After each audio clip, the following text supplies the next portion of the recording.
Hey everyone! So, if you guys are watching, I am doing a author talk with Rick Yampert, and he has just come out with a new book. It is called Crows and Ravens. It is the mystery, myth, and magic of sacred corvids, and we actually carry it in the Athenaeum. It is available on our website and available in store. And we have a bunch of signed copies. This is my copy, but I did get it signed by Rick. Rick will be joining us in a couple of seconds.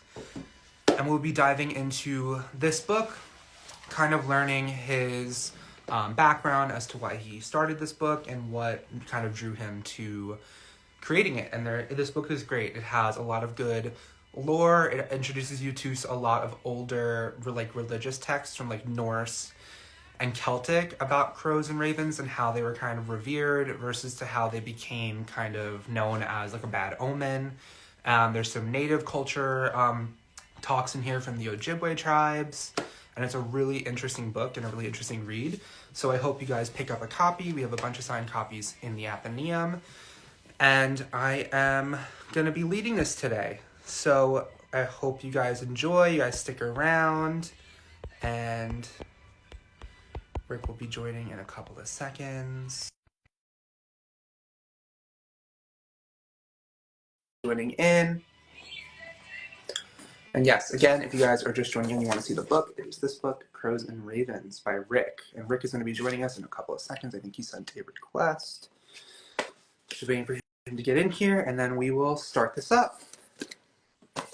If you guys know me, hi Danielle, if you guys know me, you know that I am a crow fanatic and I love crows and ravens. They're one of the animals that I kind of connect to spiritually, but also just I love how interesting they are and kind of how misunderstood they are. So the cool thing about Rick is he has a lot of information on where the misunderstandings about crows and ravens come from, and also about a lot of religious texts that kind of support why they became so misunderstood and how a lot of different religions kind of intertwined their beliefs to...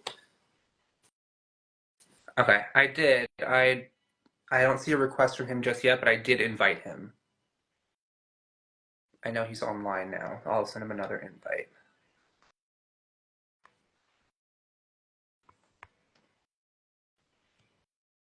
Okay. I shot him another invite. Make sure his volume is up. Yes, you guys stick around, and we will have Rick here joining us in a second, and we're going to dig into this book, and if you haven't read it, definitely pick up a copy from the Athenaeum. Hi, Rachel. How are you? How was your night? How's everyone doing today?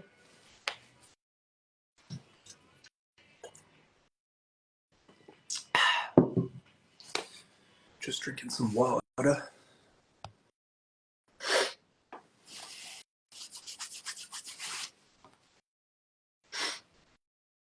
But yeah, I have the unreleased copies. We only have 5 copies left.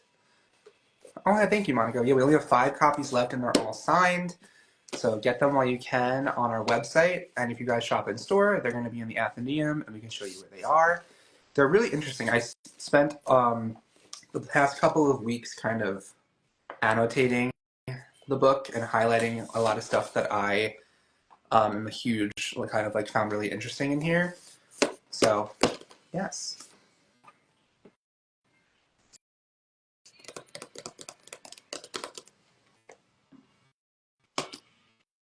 Miss Rachel, it's okay. We do, so if you guys are either unfamiliar to our author talks, when we do our virtual author talks, we have them sign book plates because they are either not local or they live, across country.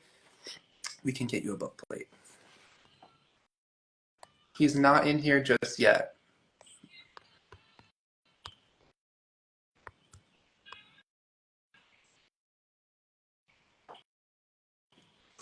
But yeah, we have book plates, so we can definitely give you a book plate. And he has some really interesting ones. So he has some quotes on them, but he also has some where he drew little crows on them. So you can, when you come in, you can definitely pick the nameplate that you like, and we can, make it a little more custom for you.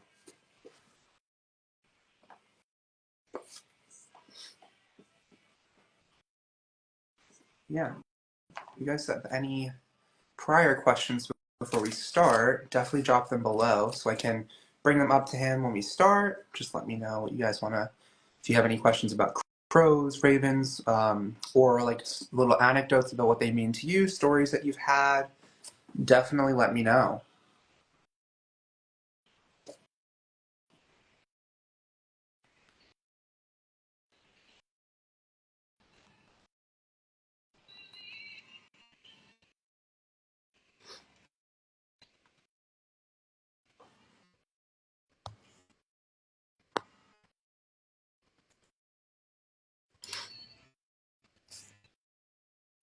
But I know you guys know me, and you guys are in-store shoppers, and you hear me kind of babbling about, you know how much I love crows. And I see them everywhere. I literally see them all the time on my way to work, when I'm at work, or I'm leaving work. They're always like by my car, like following my car. I see them in the mornings. I can definitely hear them in the mornings too. Hi, Katarina. Oh my god, you want to ask him how to befriend a raven? I know. So I would love to do that, but unfortunately for me, Danny knows, I have 2 dogs, I have 2 cats. The dogs are crazy, so I don't think they would want to stay at my house because the dogs would try to chase them. But there was a video that Dina had sent me of a crow that was friends with the dog and they were playing together. Oh, hi, Rye. Yeah, they love, definitely when you're in like the metaphysical like community and you're in kind of a area of like touching into your intuition, a lot of the birds or animals that are kind of associated with like omens or the spirit world or like messengers of spirit definitely like flock to you. I know that sounds like a pun because like they fly, but they definitely feel the difference of you being more intuitive than others. So like cats and dogs are very intuitive, birds are really intuitive and they're really vocal. Crows can mimic human voice, so you can kind of have conversations with them. But there is a really good excerpt in here. Oh yeah, wait. I had one when I was younger. Oh, I love that, Monica. I want a crow so bad. I would love to have one. Like, that's a dream. If you guys didn't know, so um, for my birthday, Dina and Danielle had gotten me a taxidermy crow for my birthday because I was always obsessed with them and wanting to have them. And they got me one, and it's sitting perched on a red book, and its mouth is open like it's cawing, like it's making its little crow call. It's so cool. I have it on one of my altars. Yeah, if he follows you again to work tomorrow, definitely name him. I love them. They're so cool.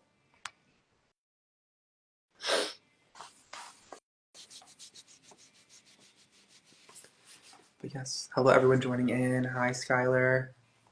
Yeah, they are one of the most protected birds in the U.S. because of their migration and flight patterns affect the ecosystem because they're omnivores. So they eat kind of whatever. So they're kind of used for like control in the wild of like different animals and bugs, and they help clean up dead animals. So they're kind of nature's composters, just like vultures and other birds of prey, but they are extremely protected in the US. So the UK, there are a lot more there, and you can get like taxidermy crows, magpies, and really, really cool. But there was an African pied or pied crow that I really wanted, and it was at a pet store, and I told Danielle about it, and she ended up calling them, and she was like, "Is that crow for sale? How much is it?" They're like, "No, but we can direct you to a breeder." And she was like, "How much is that?" And they're like, $6,000. And she goes, "Have a good day. Goodbye."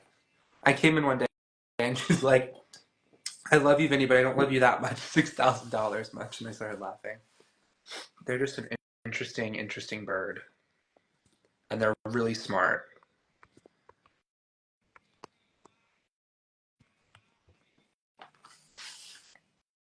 Oh my god, Loki the Raven. Yes, I have him on Instagram. And I have him on the other app too. He's insanely smart, like insanely smart. Especially when they start to mimic human voices and they can speak kind of back to you and like have kind of conversation. It's always interesting. I know a lot of people kind of find it, yeah, a lot of people find it, I guess, like uneasy. They don't like that they can mimic human voice, but I find it really interesting that they can mimic so well and that they can understand so well. They're really, really smart.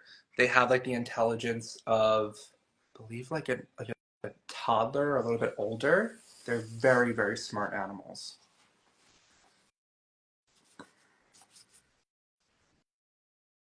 Hello, Kathy. Hello, Soul. Serenity. How are you?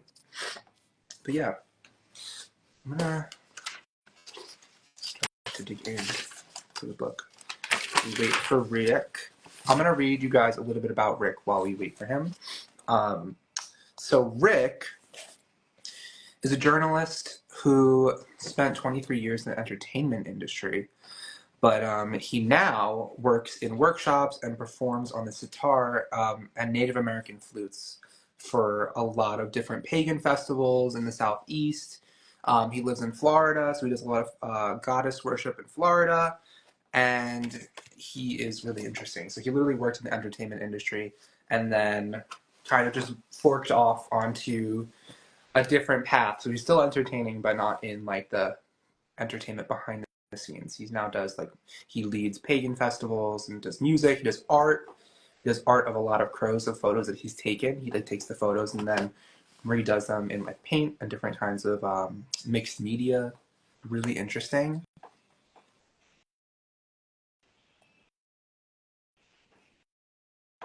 But yes. But yeah. I think he has some like technical difficulties, but he'll be here in a couple of seconds. Yep, he is here. I will send the invite for Rick. He just joined in, and we will start our way onto this live. So I just invited him. He'll join in a couple of seconds, and we will start our author talk. But again, if you guys are just joining in, I am Vinny. Hi, Rick. How are you? So I just sent you an invite to join the live. So I believe on your screen, on the bottom, you're going to see a little camera with a little plus sign. I believe if you press that, it is me that sent you an invite. You're going to press accept, and then it will turn your camera on, and then it will connect your audio. I think that's how it works. I know Dina and Danny are the ones that usually do the author talks.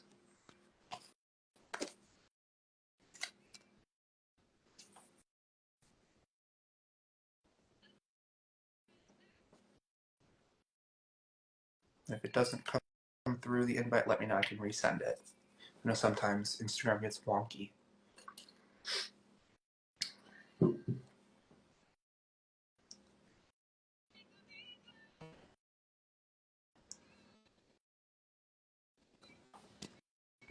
let's see. Here, invite. Okay. Let's see if that pops up again. If it pops up that I invited you, I think you just press. I think it pops up on the screen. I'm not sure.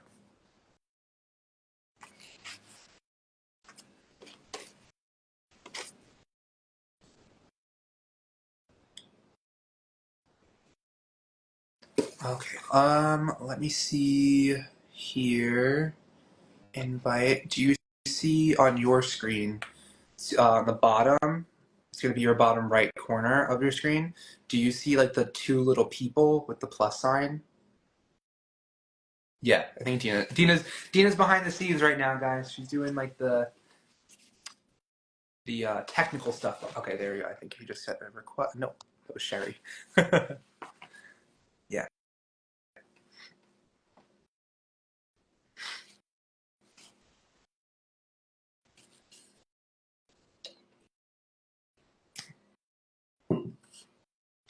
I like when I send it, other people request. I'm like, wait, did he join? No, it's not him.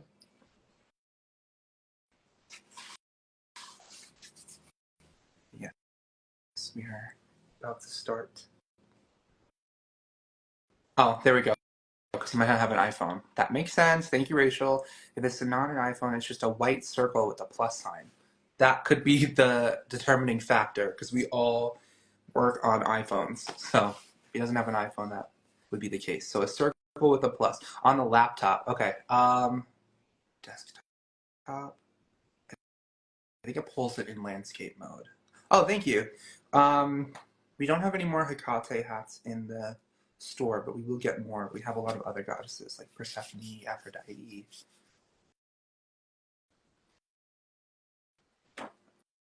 Oh, you may have to do it on your phone.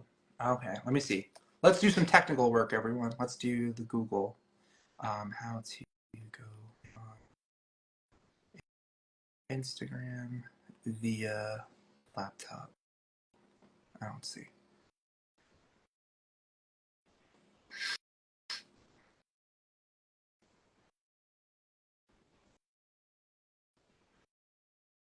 Yeah, I'm not sure if laptop allows it.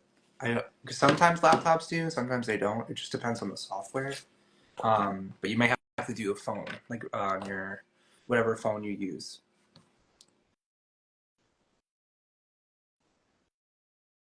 We're gonna work through this.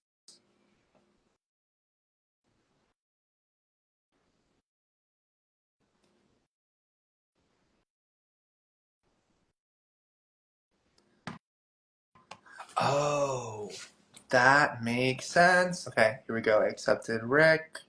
It should be sent the invite. Okay, let's hope that it connects. I just pressed accept, so let's see if that works. Is it working?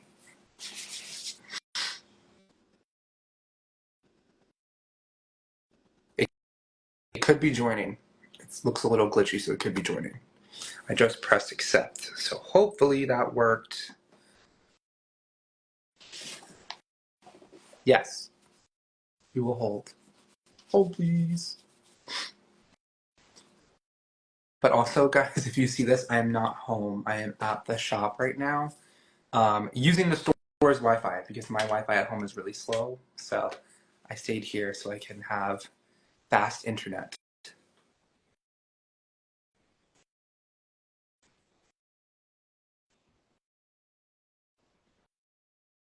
They keep.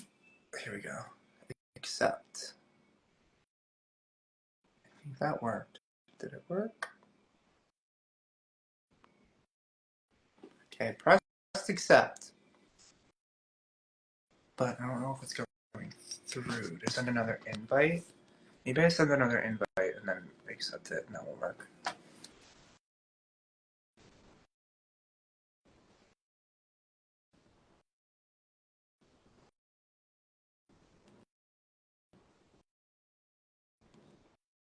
I have faith in us, everyone. I have faith it's gonna work. Why is it not letting me just like approve?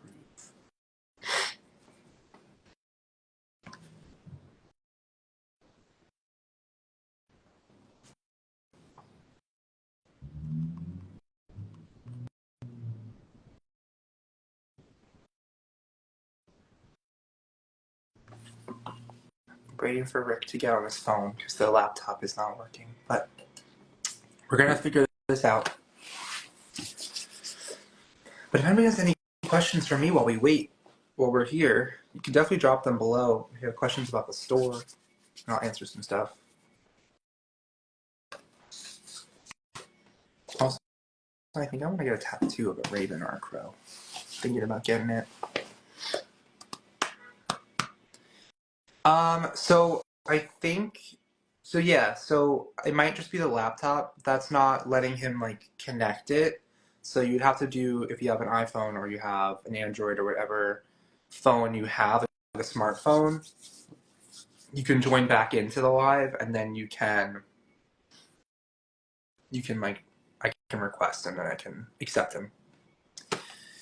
Yeah, I've been trying to figure out what I want, like how I want the tattoo to look.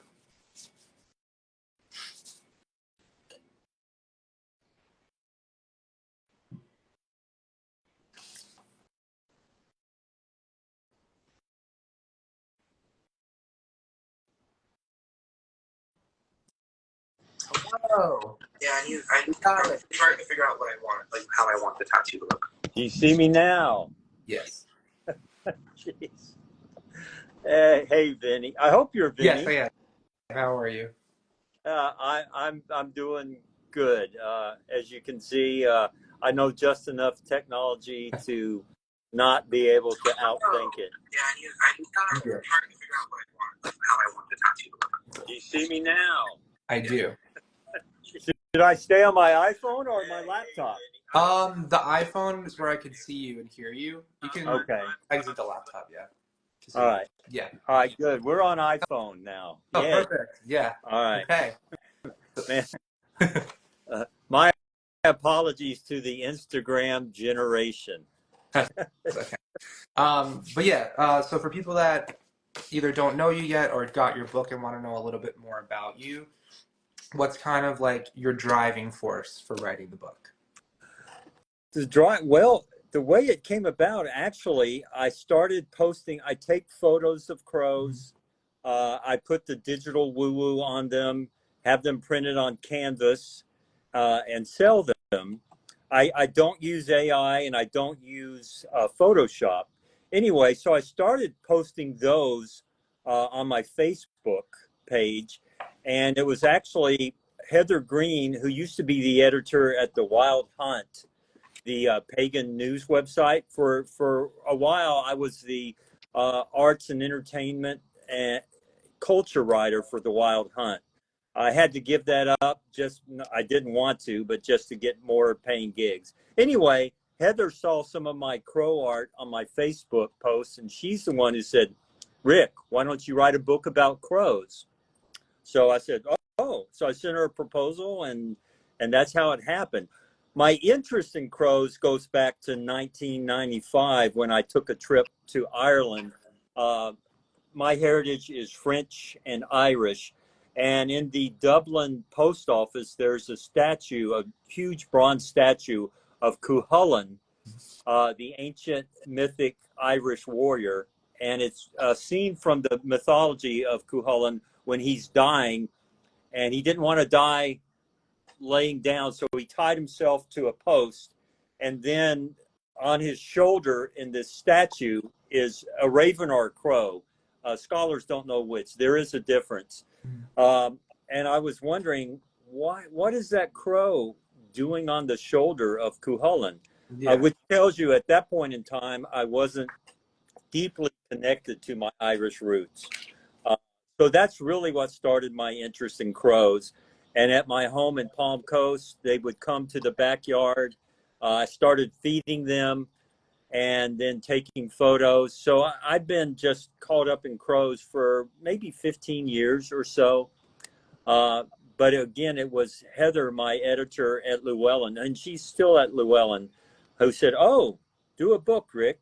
And so by that time, I had, a knowledge of crows, the science behind them, the mythology, the ancient Norse, the ancient Celts, Native Americans, all that's in my book. So all that, it was a natural leap to start writing it down formally. Yeah. And I've been on a pagan path since the early 1990s. So for me, crows and ravens are really messengers of Gaia, the earth goddess. They are sacred, supernatural creatures. When I say that, obviously, I'm not the first to feel that because all these cultures, literally thousands of years old, have connected to these very smart, intelligent, supernatural, uncanny birds. So. Well, yeah, when you were saying there's a difference, I was reading your book. I was on like page 21, is where you started to like document like the difference in like how their tails are, their wingspan, their noses. So there's a lot of people that like see just a flying black bird, and immediately they pick either or, kind of not knowing. And a lot of the times, like you said, with different cultures, a lot of them have different significances. So if someone sees a crow, someone might say, "Oh, this means this," but they're actually seeing a raven, which is something completely different in another culture's belief. Yes, absolutely. And here in Florida, there are no ravens in Florida, according to Audubon. And I'll give a plug to, to me, any paganism is a earth-based spirituality. In pagan, we should have some kind of nature guide, just to have the basic facts. What kind of tree is that? The Yeah. season, da da da. But there are no ravens in Florida. There's two species of crows, the American crow and the fish crow. But ravens are found in the Northeast and in the West. I have a friend who recently went out west, and he's not really. Corvids is the family of birds that crows and ravens are part of, along with jays and jackdaws and some others. But a friend of mine went out west and he saw some blackbirds, and he came back and he said, "Rick, I see what you mean about ravens, because ravens are considerably Yeah. larger than They're crows." huge. Yeah, and so I've never seen a live raven. I did take a photo one time of a crow. Ravens have the shaggy throat Mhm. feathers as the distinguishing characteristics. And I took a photo here in Florida, and this crow had shaggy feathers, but I'm 99% sure it was not a raven, but it made me do a double Yeah. take. But yeah, that's in the book, the difference between crows and ravens. Um, the ancient Norse, the Vikings, a lot of their lore is specifically related to ravens. You get into the Irish Celtic myths. Scholars don't know if it's crows or ravens. You'll see the same tale referred to as both birds. I don't think they're really certain. Does the Morgan, the Irish battle goddess, shift into a crow or a raven? You can find documentation, historical scholars writing that it could be either one. Hmm. So, Yeah. The Morgan is like someone that we kind of, not like all of us work with her particularly, but a lot of us kind of have this kinship to, where something about her is so intriguing. And I feel like a lot of the times with a lot of cultures, when goddesses become these huge symbols, a lot of the animals associated with them also become part of your intrigue, a part of your interest, because it's the way that you can physically connect to the energy of a goddess or a god who is associated with these animals. And here in the Northeast, because we're in New York, we do have ravens, and we'll see crows all the time because they're always going to be in like the fast food parking lots because they know where they're going to get food. exactly. But ravens, like, I live closer to like water and there's a lot of trees, like you'll just see this giant mass floating like above you, and you're at first you do a double take, you're like, oh, that's a really big crow, and then you see it land and you see the difference of how big they truly are. And then you look at it and you're like looking at like nature in general and being like, this is something that is out there, like it looks like a fairy tale being. Yeah, I envy you for having both Yeah. birds to see. So uh, after this, I look forward to you inviting me up for breakfast one Yeah, day, we so I can. have a lot of them But here. that's what's part of. I think that's in the introduction to my book. Mhm. Um, Crows are more what I call human gregarious. Ravens tend to be more people shy, Mhm. but and I mentioned John Marsliff, the wildlife biologist at the University of Washington, who's written some absolutely essential books on crows and ravens, Mhm. from the scientific side, but also cultural and other sides. But the crows, especially, crows and ravens are on every continent except Antarctica. Mhm. So for me, Marsliff calls them feathered apes, referring to both species, mostly crows. But they are here in my backyard. They're in your Mhm. backyard. For for me, and I think for anybody, this is not so unique opportunity to connect to the mystery and the joy and just absolute wonder of Earth and spiritual and Gaia, as I call it. Mhm. Because how many of us are going to see dolphins? I live near the coast of Florida. I'll see them out in the ocean. Chimpanzees and apes are also these are the most intelligent creatures that we know, and Marsliff calls them feathered apes, talking about crows and ravens. Mm-hmm. But they're everywhere. Like you, I see them. I see crows when I go to the Target shopping center. Yeah. They're up there waiting for somebody to drop a Snickers Mm-hmm. bar because, like you said, food. So in one sense, it's a unique opportunity to connect to the wild spirit of Gaia, and yet it's not such a unique opportunity because it's so common. Yeah. Anybody, everybody can go bird watching and see crows or ravens. And once you start watching, you will realize their uncanny behaviors, just their how smart they are. Uh, I've read a number of writers who have written about crows and ravens. There was one author, and I can't remember her name. She said they always seem to be thinking. Mm-hmm. And I had come to that conclusion before I read it in her. So they're very deliberate. I feed the crows daily in my backyard. In my book, there's ways to seek communion Mm-hmm. with crows and ravens, both practical terms and magical terms. But they're right there. Even urban settings. I see more crows when I go grocery shopping than I do in the deep woods here. Mm-hmm. Yeah. So, so they're everywhere, and just a little bit of curiosity, and I'm convinced, will start seeing, whoa, what's Yeah. going on with these Yeah. bird creatures? So, Yeah. Definitely. yeah, They're really deliberate because, as you're saying, like there's like none in the deep woods because they know and they've studied and they've taught each other that if they go to these highly populated areas, they're gonna find more food. They're gonna find what they really need to withstand and survive at a much easier pace because there's so many of us, and they're similar into cats in a way. It's like we unknowingly do everything for them, and they're reaping the benefits. Like we're dropping things, and we're like, oh, cute birds, let me throw them food.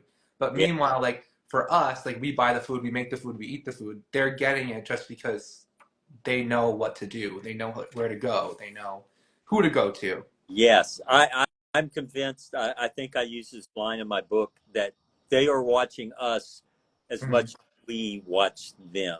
Yeah. Uh, and the ancient cultures, I just love that the ancient Norse, the Vikings. In the book, I talk about Odin and his two ravens. I'm not sure how many of my fellow pagans are familiar with the tale, unless you are a follower of heathenism.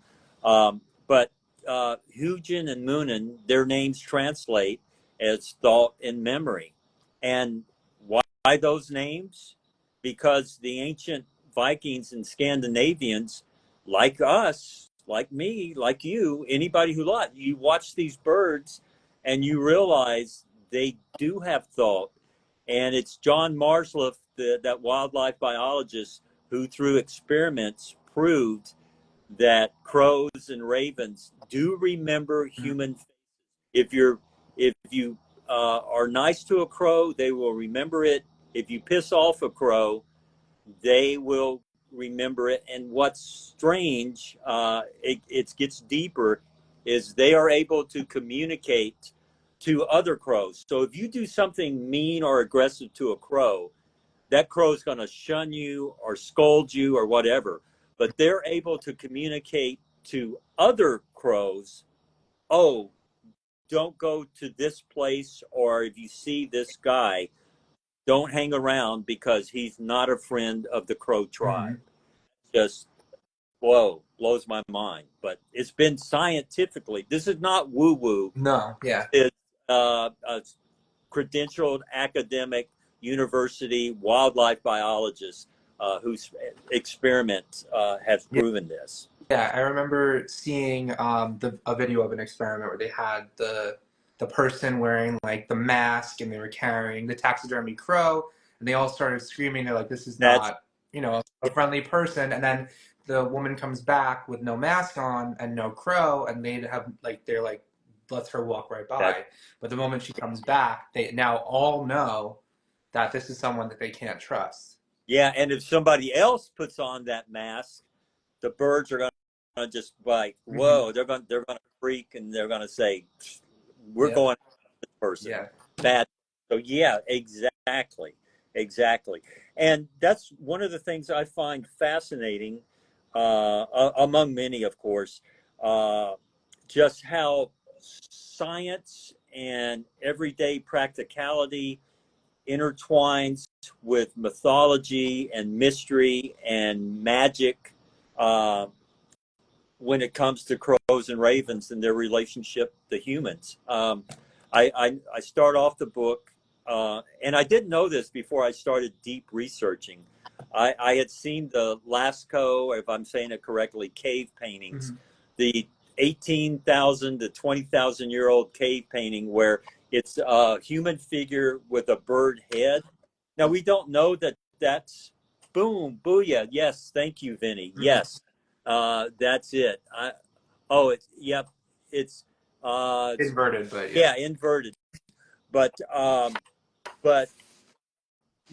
John Marsliff, and myself and others believe that that is a crow, and I think it's a crow-headed shaman. So to me, it's evidence that 20,000 years ago, our ancestors were beguiled by these birds, and they saw this magical element that somehow these birds have knowledge and thought, and that they are connected to the unseen realms. And ever since then, cultures around the world have joined yeah, in, yeah. recognizing that. So Especially like learning about how to attract them, like in the modern age of like leaving food out for them, building a relationship, and they'll reward you with things that they consider to be like of value. And sometimes you'll get coins, you'll get money, you'll get food. They'll bring you food.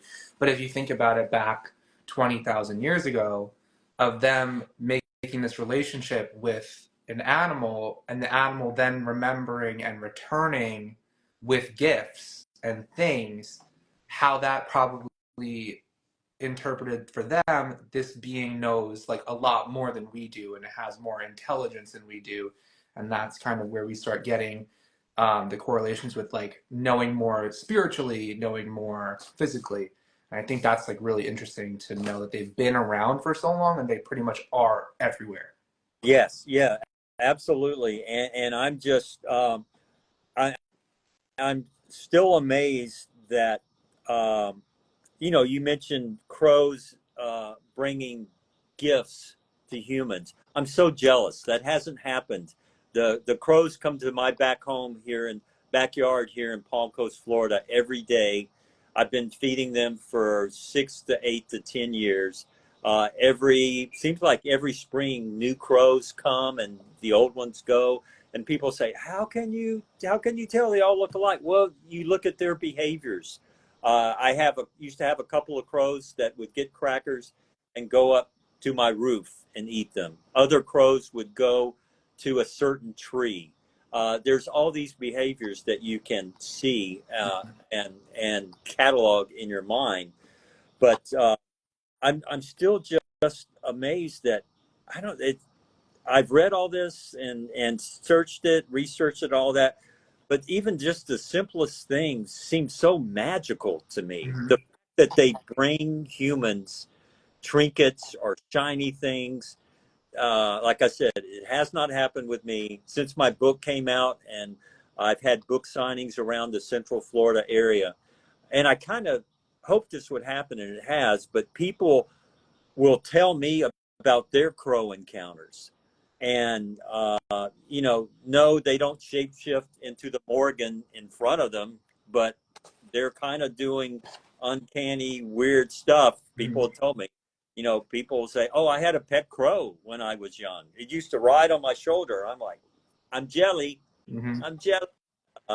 So I'm still amazed, just at, um, I cover this in the book. So one example, when I wake up in the morning, the first crow or crows I hear, usually it's one crow, and I'll hear three caws, caw, caw, caw. And I'm convinced that that is their morning wake-up Mhm. call for me. Yeah. Every time I hear them in the backyard, I go outside. I've been doing that. I joke and say, the crows say jump, I say how high. So, and if you're around crows, they have a vast vocabulary. Yeah. Um, I write about the time I was in my backyard and I heard this cat way up in one of the pine trees. And I was like those old TV shows where a cat gets in a tree and is too afraid to come down. I thought, oh crap, I'm going to have to call the fire department. I don't want the cat Mhm. to stay up there and starve because it's too scared to come down. Well, after watching for about 3 or 5 minutes and hearing this, because kind of caterwauling cat sound, it was a Yeah. crow. Freaked me out. First time I've ever heard a crow sound like a cat. Hmm. They sound like a hoot owl sometimes. They do a dove cry. They do a clicky clack sound. Their vocabulary is huge. Yeah. And and that's been very fascinating for me. And I think it's a really one way to forge communion with these animals that I talk about in the book uh, is to just really make note of their vocabulary and see what the circumstances are when they make certain sounds, and you may begin to see, wow, they're actually communicating, if not to just yourself, but to other creatures. So they're speaking. Yeah. So, which is pretty trippy just to think about that beyond a barking dog or a cat meowing. So Yeah, because like even on if you take like a morning walk and they're near you, you can hear so many different. I'm gonna say voices because like us that's a as humans, we associate everyone has their own voice, their own unique voice, and if you are listening enough and you're paying attention enough, they're not all making the same noise and they all don't sound the same. And in like a minute, you'll hear one crow making three different voices, three different calls. abs. You know your crow stuff, Vinny. I'm not that I'm setting myself up as the exalted grand crow master, but yes, and that's something else to note too. We think of caw as the archetypal crow sound, but there's 5 or 8 or 10 different ways. Hmm. There's what I call a hard caw, where it's really caw, and then there's a softer one that sounds kind of like compare it to a dog yipping, and they use different bursts, caw caw caw, and the patterns and rhythms. But just like you said, if you're paying attention, it's like whoa, they have a vast uh, vocabulary, and they're using it. They're using it for uh, whatever the daily crow business of the hour is. So Yeah. absolutely, Yeah. absolutely. And like being in New York and then going to Florida for a vacation, you can hear the difference in northeastern crow calls versus like Floridian crow calls. Oh, You you've can been to hear, Florida. yeah, I've been Oh, to Florida, yeah. You can hear the difference. You can hear wow. it's really like hearing another language. You can definitely identify like the difference. Yes, I believe that. I think it's John Marsliff in one of his books. He talks about that. He talks about crows somewhere. I think it was on an island in the Mediterranean, but they seem to have developed a regional dialect. Mhm. We think about that in humans, but yes, absolutely, absolutely. We have a question from Danielle. Danielle is one of the co-owners of Amityville Apothecary. She asks, "Are crows communal? Do they always usually hang out in murders, or are they sometimes like in solitude?" I judging in my backyard experience, usually it's 2 or 3 who come. The most crows I've ever seen in my current place at one time is 9 crows. Uh, I moved literally 3 miles down the road 5 years ago. So in my previous place, I would see anywhere from 10 to 20 crows. As far as the communal aspect, crows roost. They have spots where they roost, where they all gather at night. And I've read that during the day they will fly as much as 40 miles from their roost. So I guess the answer to Danielle's question is it depends on the time of day. It depends on the circumstances. Um, I can't really say why, but in my home in Palm Coast, Florida, I see large groups of crows on the move. You know, they'll be cawing and flying, and they'll fly by really rapidly, and I'll kind of do a quick count, and it's maybe 20 or 30 of them. But for the most part, I don't see that many crows.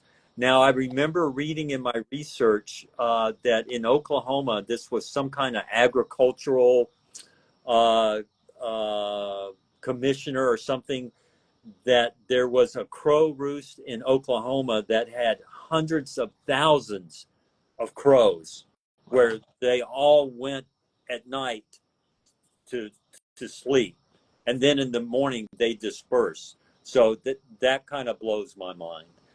So I don't think, Danielle, I don't think there's a definitive answer to your question. The most crows I've ever seen, and I relate this in the book, I had a vision of, woke up one night and I saw, it just kind of in trance, kind of halfway in that hypnagogic state, and I had a trance vision of the washer at the ford, which in Irish mythology, Cuchulainn and other ancient Irish warriors, if they saw the washer at the ford, that was a death omen. So that's what I see in my dream, this cloaked, black, hooded figure, feminine, in a stream, and she's washing clothes.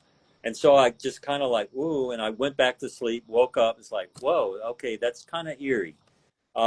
Anyway, I wanted to brush up on the washer at the ford, so I did some research online, and up pops this beautiful painting, and I don't remember if I mentioned this artist in my book or not, but this beautiful painting of this cloaked figure at the edge of a body of water, and she's surrounded by these swirls of crows in the sky. And I thought, wow, that's a very striking painting.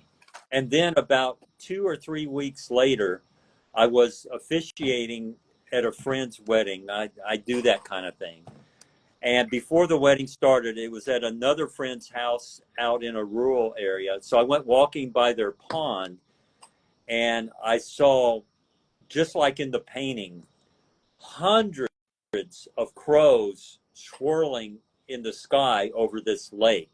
And it immediately made me think of that painting, and it made me think back to my trance vision. So I bring that up because that is the most crows I've ever seen in one place, was these hundreds of crows, and I couldn't get a count, but they were swirling in the sky, and it really like, oh, this is kind of my washer at the ford vision part 2. I'm still here, so if it was Beth Omen, at a book signing, a friend of mine said, well, maybe that was a foreshadowing of some kind of ego death. I don't know.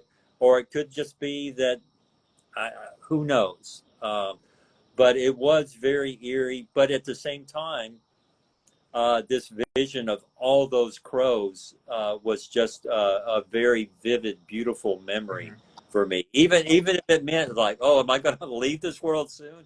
Well, if I do, I had a very fascinating, intriguing vision of these crows flying overhead. Yeah.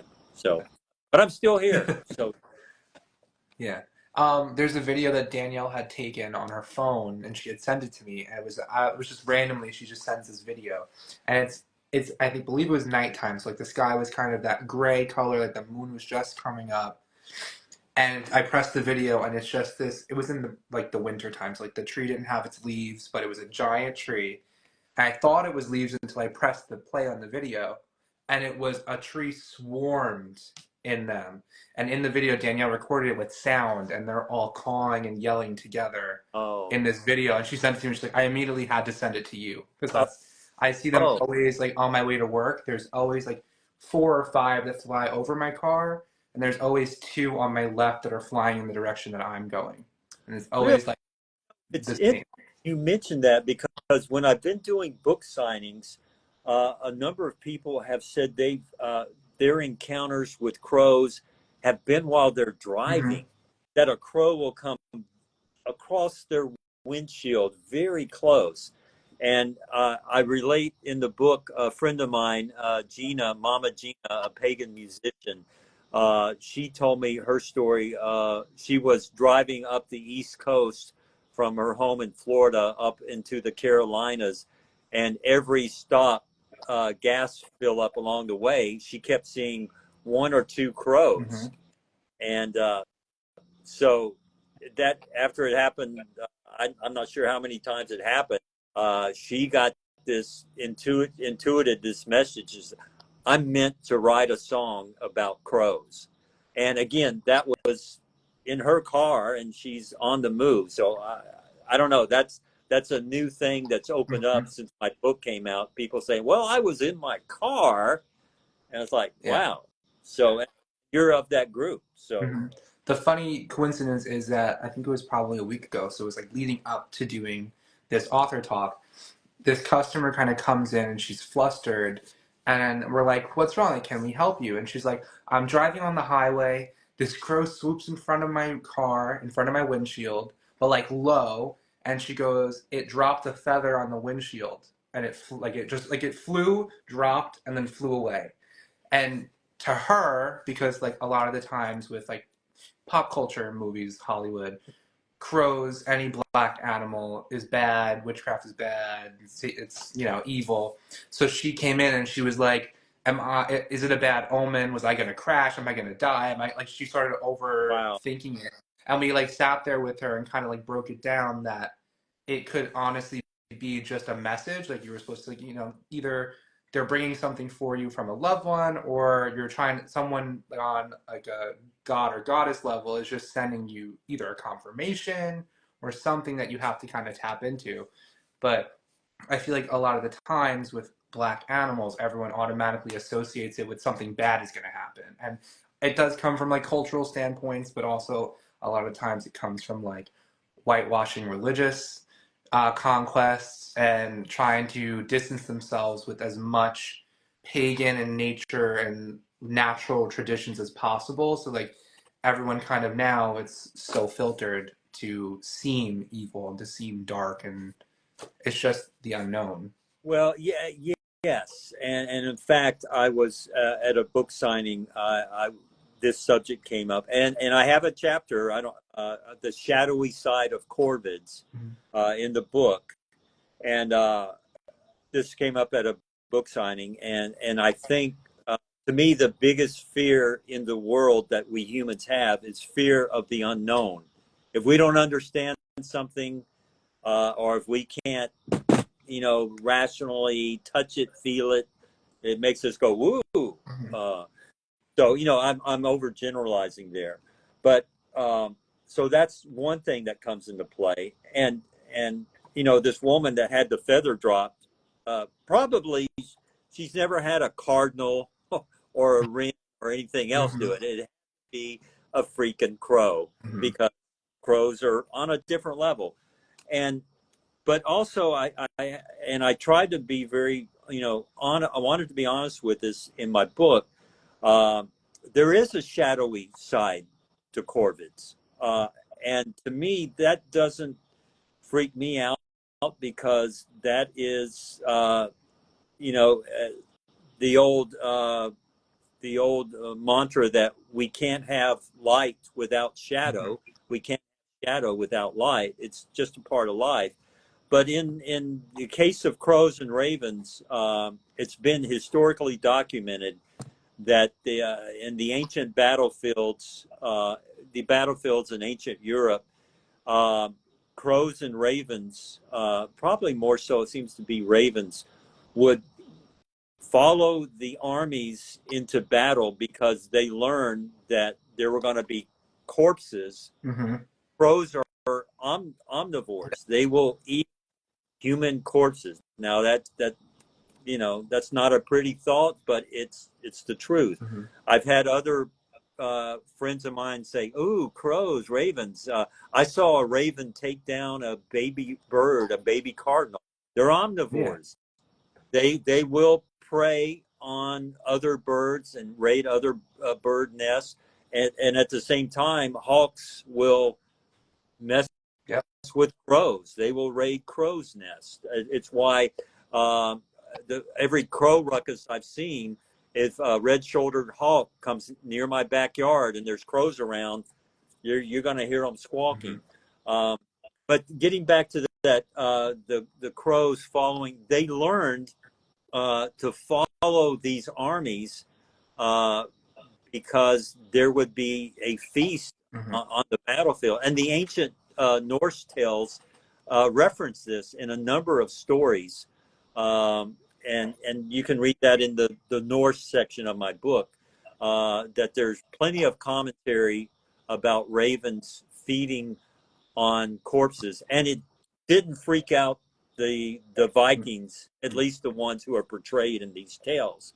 Um, there's also research that was done by uh, I'm probably mispronouncing his name, Brendt Heinrich. He's written several wonderful books on ravens, and it's been proven that ravens in the American North, Central, and in Canada will follow wolf packs, waiting for the wolves to kill their prey, Mm-hmm. and then ravens will swoop down and feed. But once again, it gets more weird because the scientific research suggests or has proven that ravens will actually lead the wolf packs to their prey. Mm-hmm. So it's ravens saying, Yeah. "Oh, look over here. Mm-hmm. Here's an antelope." And so there's this interspecies connection, communication, symbiotic relationship between wolves. And in fact, that's why this researcher, Bernd Heinrich, calls ravens wolf Mm-hmm. birds. So all this freaks people out, which, is understandable. And a lot of people just don't like the sound. They're actually considered songbirds. Ravens and crows are in the classification of songbirds, but there's people that say, "Oh, I don't like the way they sound." So, um, and of course, Edgar Allan Poe. What does the raven say? Nevermore. And I relate in the book of it's actually a very sad and tragic tale, but a friend of mine was visiting her ailing mother in California, and she was followed by a raven Mm-hmm. and her dog. She would walk her dog, and her mother would say, "You better watch your dog because that raven is looking to get your dog." Mm-hmm. Anyway, I'm condensing the story here, but when my friend came back a couple of months after that, her son tragically died, and just a heartbreaking story. And she thinks that the raven, not that the raven was evil, but that he was a harbinger of Mm-hmm. misfortune. Yeah. Um, so, I don't want to sugarcoat those kind of things. And there's that old rhyme. I don't know the number rhyme. If you see one crow, it means Mm-hmm. good. See two, and I think it's if you see six, there will be a death or something. Yeah. So there is a shadow side. Yeah. Uh, there's a shadow side to life, Mm-hmm. and so there you Yeah. go. But I definitely feel like if you're someone that is kind of in a spiritual community, whether that be you're someone that follows a particular practice or more of an eclectic person that researches a lot of different religions, when you kind of dig into the spirit world a little bit deeper and you do, your meditations, your divination, you feel a lot more connected. So there's a kind of like a weight that gets taken off your shoulders when it comes to the idea of death. And definitely, like, for someone like me, like the story you just said, I would never take that as like a bad omen. I would take it as like there is something watching over. So even though something bad did happen, you know that there is something more and there is something that is watching. And it, even though what happened was terrible, it could provide some comfort that like there is something else. There is something watching. And And I'm absolutely on the same wavelength with you, Vinny, about that. There's, the old line from Hamlet: "There is more under heaven than is dreamt of in your philosophy, Horatio." Um, and that's uh, the the leitmotif that I use in the book is. Um, for my pagan practice is to alter, ALTER, my consciousness so that I can alter, ALTAR, my consciousness. Mhm. And to do that, the reason to alter one's consciousness is, for me, is to quiet what the Buddhists call the monkey mind, and what occult metaphysical writer Colin Wilson called the robot Mhm. mind. If we can make those, quiet those, then we can tune in and find communion with the more hidden realms. And crows and ravens are a part, have this connection to the hidden realms, and they're right there in our backyard. Mhm. So that's all the connections for me. And again, when we find those communion, things get less spooky. Yeah. There's less fear. I mean, there's still great mystery there, Mhm. um, but at the same time, it's like, wow, this is bigger. These things are bigger. It's kind of like the Bhagavad Gita, when the god Shiva comes down to Arjuna, the charioteer, and convinces him. It's like, okay, you're going to war, but there are things uh, in the universe that are bigger Mhm. than you. You are playing your role. And I just condensed the Bhagavad Gita to two sentences, but it's much more beautiful and complex Mhm. than that. Yeah. Um, so, um, but yeah, I don't know. Crows and ravens are. I wish I could see a raven, but the crows are such beautiful creatures for me, and and I think for others, uh, that I will always welcome their presence. Mhm. Like I said, even when I had that washer at the Ford vision, which I recount in the book, uh, it didn't make me freak out. I mean, it was just kind of like, whoa, what's going on? But Yeah. it, uh, you know, uh, it it didn't send me into the beyond helter skelter. Oh my God, Mhm. what's going on?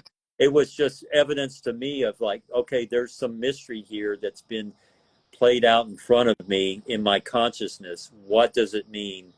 At the very least, it means that there's mystery that I want to find out more about. Yeah. And in your book, also, you talked about kind of how to work with them in like divinatory practices. And like for me, because I live at home with two dogs and two cats, they're not really fond of landing anywhere near my home because they know that something would, try to either bother them or, fight them. But when you were talking about like your tarot spreads and using the amount of numbers of cause to pull your cards and to get your message, I found a lot more easy for people who maybe don't have, like me, they're not just gonna land and you can, meditate with them and work with them like kind of on a closer locality. using that to kind of connect yourself with them. So can you kind of dive into a little bit of how that kind of practice came to be, where you are analyzing how many calls you're hearing and kind of interpreting that into tarot pulls? Yes. Well, that the root of that was just a large part of it was finding out about how the ancient Norse, the Viking, had raven banners, Mm-hmm. which their women would create these flags with ravens drawn on them, and depending on the movements of the banner, would uh, prophesy their success or not success in battle. And that just, I kind of broadened that. It's like, oh, and there's so many other tales where ravens and crows seem to be a part of prophecy, where one appears like in the ancient Roman text, uh, some of which I include in the book or not, where the appearance of a raven or a crow seemed to foretell this, not always ill fortune, but sometimes good fortune. So it was just the fact that our these ancient cultures, and same with Native Americans, they are, these creatures are an intimate part of their daily lives. When I say intimate, for them, it's probably just very practical. It's like, oh, these birds are here, and it was nothing remarkable, but at the same time. So that's how I just translated it to my experience. And also, after listening to the crows for literally years, and it's like every time they can vocalize, it means something. Mm-hmm. It means something to them. And so that was what spurred me to say, well, the ancients felt that this serendipitous arrival of these birds, or a certain number of these birds, meant something. And I, in my book, I mentioned there were actually two ancient texts, this Tibetan text from the 9th century and this Irish text from, I think, the 13th century, where the creators assigned all these different divinatory meanings to different cause vocalizations. So I thought, if they felt that this was divinatory, then, and that's how it led me to say, oh, just very simple. If I'm in the mood to do a tarot reading, and I'm just kind of kicking around the house, and suddenly I hear a burst of four caws. It's like, okay. So I'll get out my tarot deck, not my crow tarot deck necessarily, not my crow Orient. There's several, and just like I say in the book, I'll shuffle, and then I'll count down. If I'm doing a 3 card, I'll count down 4 cards, boom. Count down another 4 cards, boom. Count down another 4 cards, boom. And so, and I'm not gonna, I don't want to claim that there's been any great revelation, divinatory epiphany, but it's just been interesting to think that, okay, I would, those cards would not have come up if I had not heeded the call of the crow. Mm-hmm. So that just gives me more to think about. It's connecting with nature. And I think you can do that with anything. If you or happen to be into crystals, if you have, you know, if you happen to see a certain number of crystals on your altar that you notice, work that in there. I think there's many ways that can be applied. Mm-hmm. But for me, that was just, and the crow tarot spread that's in the book. I just, the thought came to me. I thought, I almost talked myself out of it, because I thought, this is kind of juvenile or whatever. But I thought, what if I created a crow tarot spread that's in the shape of a crow, head and wings, Yeah. and yeah, there we go. Yes. And I thought, okay, I'm just going to go for it. And then when I started doing it, it gave amazing results. I mean, and I don't say that to brag or say this is the all-time greatest tarot spread, but I was just the one thing I like about that spread is that, and I wasn't cognizant of this when I started doing it, but basically a key feature of it is that there may be two paths to get where you're going, and that's what for me that tarot spread really taps into. There's not one path that leads to this point, but there can be two very different paths that can lead you to a very similar place, which I think is a good life lesson. Is because if one path is like, oh, I didn't get this job, da da da da, well, there may be another path. And all that was because I wanted to create a tarot spread that said, oh, look, it's a crow, cards. But it had, in my experience, it had a lot of magical efficacy because it worked. Yeah. It worked. I was kind of surprised that it worked. I thought, okay, I'll try it. Then after doing it a few times, it's like, wow, there is a lot of meanings. And the spread makes use of a number of different card relationships. It's not really a spread for beginners because it's not a simple boom, boom, boom, past, present, future. There's any number of combinations. But hopefully people will explore it and maybe it will be of, it will connect to them. Yeah, because like in this space that we're in, correspondences are a giant kind of thing that we use in our practices to associate with either whatever you're devoting your time to or who you're devoting your time to. So when we use crystals, there's so many correspondences with chakras or different energy and the way that things feel and the way that things react with your body and with nature. So using the spread that you have made in the shape of a crow is similar in a divinatory factor of using a symbol to guide your intuition to get your answers. Yes, I like that. I like that. My next book I'm going to co-write with you, Vinny, because your ideas and your insights are really connecting with me. Absolutely. And I have this conversation with my girlfriend Michelle. She's a psychic intuitive witch and is very much more. She wrote a book called Florida's Haunted Hospitality, where she went and stayed at haunted B&Bs and inns around Florida and wrote about her encounters. So she has. I always have this rational, pragmatic part of my brain, and over here is the mystical, intuitive brain, and they're kind of like. It's like, oh, Rat Prag says, oh, there's a rational explanation. And Misty Into says, again, quoting Shakespeare, there's more things under heaven and earth than are dreamt of in your philosophy, Rick. But Michelle has opened up spirit for me. And so I'm still, as much as I have been in those realms, since the early 90s, I just find that it's a never ending path. That old saying, it's not the destination, it's the journey.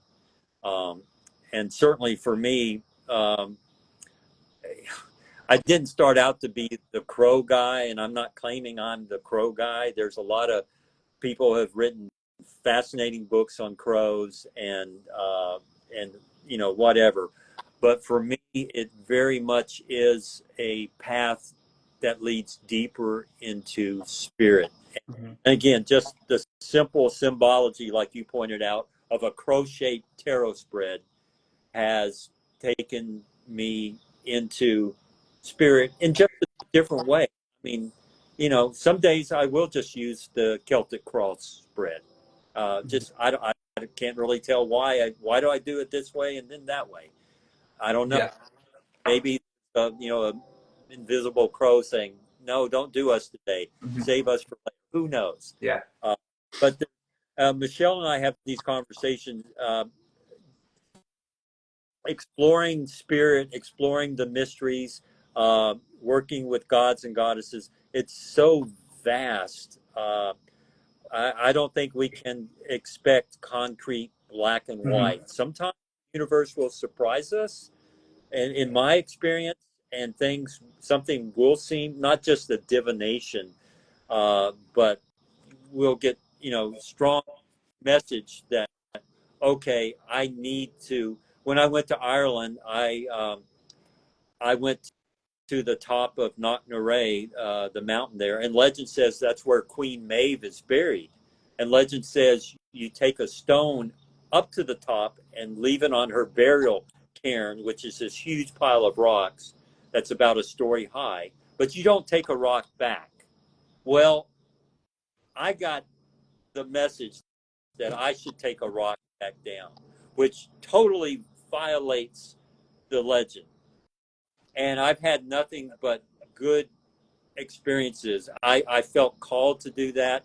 And my girlfriend, Michelle, she wanted to practice her psychometry one night. And so she said, Rick, give me an object. I want to try to read the psychic vibrations of it. Okay. Well, I gave her this stone from my altar. And as soon as Michelle grasped it, she said, you've got to take this back. It's from overseas. And I'm like, wow, you're right on. It's from Ireland. And the legend says you have to take it back, or that you never take it in the first place. But anyway, so when we return to Ireland, I am taking the stone. I told Michelle, and she said, I think the stone is lonely. It wants to be back in its home. So how did I get off on this? I don't know. But anyway, it's yet evidence that none of this is black and white. I violated the legend of Queen Maeve, but I feel a connection to her and her spirit. And that's just me. And other people just kind of like the Morgan. I don't work with the Morgan, but I have friends who do. And I just, their relationship in service is fascinating to me, but it is not my calling. So for what it's worth. But with that story and the way that you felt called to take the stone and bringing it back and all the things that came to be were great things, we find that happening with pretty much any crystal that anyone is looking for on their journey. And we'll find it a lot of the times with tektites, like a lot of meteoritic crystals will tend to attract you, and then they will just disappear, or they'll jump and they'll leave. And the way that you said that story, it makes it seem like what you needed in the time was that gift from Queen Maeve, and it's done what it needed to do for you, but now it has to go back to where it is supposed to be. So a lot of times, a lot of crystals, when they break or they jump and you get it back and you don't feel a connection to it, we always say to like return it to the earth, whether that be bringing it back to the place that you got it, like the woods, nature, anywhere in the ocean, wherever you feel it's going to be returned. And I think that's kind of like how I interpret like what happened with you. Well, and hearing you say this, and this never occurred to me until just now hearing you say that. But when I went over to Ireland, I've only been twice, 1995 and 2005. But the second time, or was it the first? I'll have to consult my travel journal. But I took an amethyst and I left it in the woods in Sligo, which is Yeats, where the Irish poet Yeats, and which is where the mountain Knocknarea. So not that far from Knocknarea, but I just felt called to leave that amethyst in the woods there. And now you've got me thinking that maybe there was an exchange there, spiritual, psychological, where, oh, this guy brought this crystal, this amethyst, this purple stone from across the pond, and he should take a stone back. I've never thought of that till just now, that maybe there was this exchange of balance, exchange of energy. I don't. Thank you for You're welcome. You're welcome. Well, we're getting closer to the end, so Is there anything like you want to plug in about yourself? Anything that you're doing? Anything in the works? Like any of your workshops? Where to find you? I will be headlining at the Florida Pagan Gathering, which is the last weekend in April here in Central Florida. Um, so I hope anybody in the area can come to that. It's a great spirit gathering for our pagan tribe and our witch and Wiccans and whatever one's pagan path may be. And you don't even have to be pagan to go to it. So that's the main thing that's coming up.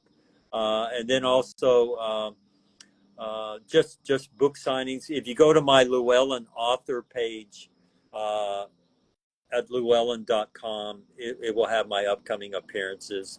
Um, I I don't think I'll write another book, but things keep happening. I didn't put this in the book, but before I moved, I had to move 5 years ago, and it really disrupted the timeline for completing this book. So moving just sucked a year out.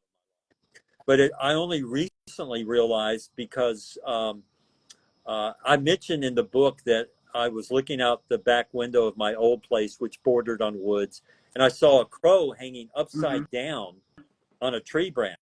I'm like, whoa. And I scrambled to get my camera, and by the time I got my camera, it was gone. And I immediately thought of the hanged man from the. And I thought, huh? But it wasn't until just 2 or 3 or 5 months ago that I connected seeing that the hanged crow with this move that happened that just totally disrupted my book. I literally just the whole process of moving my entire household, blah blah blah blah, and it's like, oh, that was an omen. It just made me had to put my book into suspension, and it's just like so. All my point is that things still keep happening, and so there's plenty more to explore. Life. That's the one thing I've learned in my 65 years on this planet. Life will surprise us. Yeah.